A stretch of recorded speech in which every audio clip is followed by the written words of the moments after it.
یا ایہا الذین آمنوا کتب علیکم الصیام کما کتب علی الذین من قبلکم لعلکم تتقون صدق اللہ العظیم وصدق رسولہ النبی الکریم یا رب صلی وسلم دائما ابدا علی حبیبک خیر الخلق کلہم۔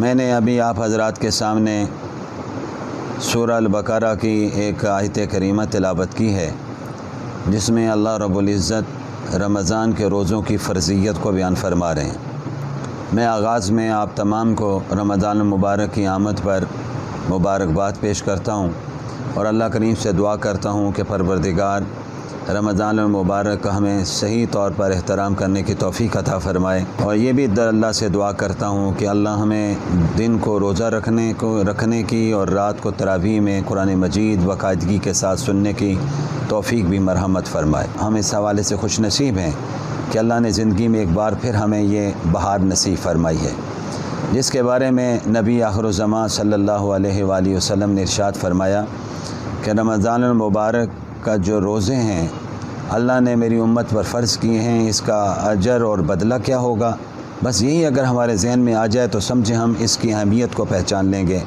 فرمایا اللہ رب العزت کا ہر عبادت کا بدلہ فرشتوں کے ہاتھ سے دلوائیں گے۔ نمازی آئے، اللہ کی راہ میں خرچ کرنے والا آئے، حاجی آئے، جتنے بھی نیک اعمال دنیا میں ان کو گن لیجئے، ان تمام کا بدلہ اللہ پاک فرشتوں کے ہاتھ سے دلوائیں گے۔ وہ روزے دار کی جب باری آئے گی تو اللہ درمیان سے فرشتوں کو ہٹا دیں گے، اللہ فرمائیں گے اس کو میرے پاس لاؤ، میں اس کو اپنے ہاتھ سے آج دست کرم سے آج انعام دینا چاہتا ہوں۔ رمضان المبارک کی وجہ سے اس ماہ مقدس کے حوالے سے چند گزارشات جو ہمارے اکابرین فرماتے رہے ہیں اور فرما رہے ہیں وہ آپ کی خدمت میں پیش کرنا چاہتا ہوں۔ سب سے پہلی بات تو یہ ہے کہ رمضان کو روزہ ہمیں ذہن میں رکھنا چاہیے کہ ہر عاقل بالغ مسلمان مرد اور عورت پر فرض ہے۔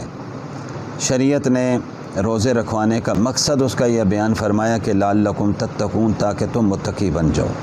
متقی کہتے ہیں، تقویٰ کہتے ہیں پرہیزگاری کو، یعنی دل میں کسی کا ڈر اور خوف نہ ہو، محض صرف اللہ کا ڈر اور اس کا خوف ہونا چاہیے۔ یہ دولت اللہ ہم سب کو نصیب فرمائے۔ جسے تقویٰ ملتا ہے اس کی زندگی باکمال ہو جاتی ہے، اور ہم جتنے اپنے اکابرین اولیاء کرام بزرگان دین کے واقعات پڑھتے ہیں تو اللہ پاک نے ان کو عروج ہی اسی تقویٰ کی دولت کی وجہ سے نصیب فرمایا ہے۔ اس ماہ مقدس میں میری درخواست ہوگی، ایک تو روزوں کا بہت اہتمام کریں، روزہ کسی حالت میں بھی نہ چھوڑیں۔ اللہ پاک نے صحت دی ہے، زندگی دی ہے، اس سے فائدہ اٹھائیں۔ دوسرا یہ دیکھیں، یہ بھی حدیث میں موجود ہے کہ رمضان المبارک میں جو نفل پڑھتا ہے اللہ اس کو فرض کے برابر ثواب دیتے ہیں، اور جو فرض پڑھتا ہے اس کو 70 فرضوں کے ثواب کا ثواب ملتا ہے۔ ہم اس بات کی کوشش کریں کہ ہم نماز باقاعدگی کے ساتھ ادا کریں۔ مساجد میں اگر جگہ ناکافی ہو تو پھر گھروں میں اس کا اہتمام کریں۔ تراویح کے لیے بھی میرے خیال میں میری تجویز ہوگی کہ تراویح کے اگر آپ کے کسی گھر میں بچہ، بھانجا، بھتیجا قرآن کا حافظ ہے تو آج بہترین موقع آیا ہے کہ آپ پہلی صف میں خود کھڑے ہوں اور اس سے اگلی پچھلی صف میں مستورات کو کھڑا کریں۔ اس طرح گھر میں بھی تراویح کی جب نماز ہوگی تو اللہ کے قرآن کی برکات کا نزول ہوگا۔ رمضان المبارک میں نے جیسے کہا کہ فرض نہ چھوڑیں، نفل بھی نہ چھوڑیں، روزہ کسی صورت میں نہ چھوڑیں۔ دیکھیں حدیث میں آتا ہے، اللہ کے پاک نبی جناب رسول اللہ صلی اللہ علیہ وسلم فرمایا اگر کسی نے جان بوجھ کے ایک روزہ چھوڑا اور اس کے بعد ساری زندگی بھی روزہ رکھتا رہے تو اس کو رمضان کے روزے کا ثواب نہیں مل سکتا ہے۔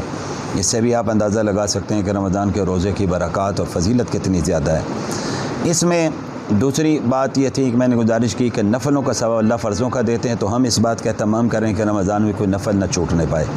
اس میں اب لازمی بات ہے کہ نفل میں اشراق کی نماز بھی ہے، چاشت کی نماز بھی ہے، اور اس کے علاوہ اگر ہم ظہر کے بعد 2 نفل پڑھ لیں، مغرب کے بعد اگر اوابین کے نفل پڑھیں تو اجر ثواب ہی ثواب ہے۔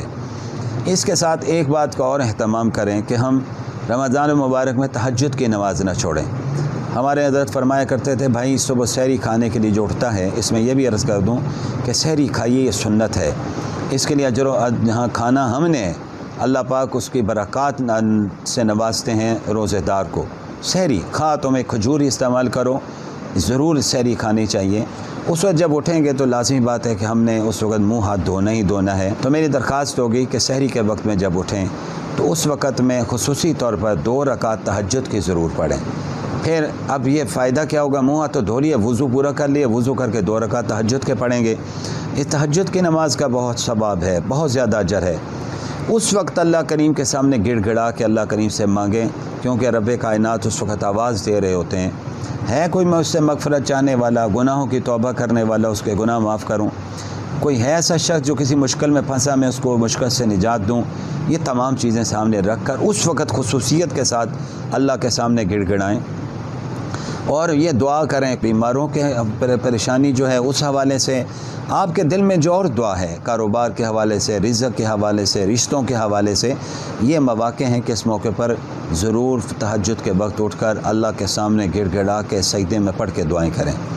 میری آخری 2 باتیں اس حوالے سے یہ ہوں گی کہ حدیث میں آتا ہے، اللہ کے پاک نبی جناب رسول اللہ صلی اللہ علیہ وسلم نے فرمایا کہ رمضان شریف میں اللہ پاک سحری اور افطاری کے وقت میں روزے دار کی دعاؤں کو قبول فرماتے ہیں۔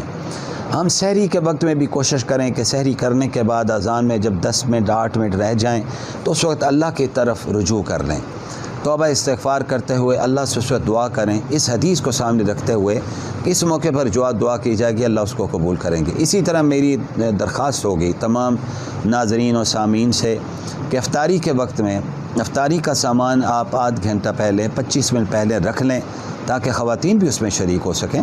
اس سامان کو رکھ کر اس کے اوپر کپڑا ڈال دیجئے اور اس وقت افطاری سے پہلے بیٹھ کر خوب گڑ گڑا کے اللہ سے دعا کیجئے۔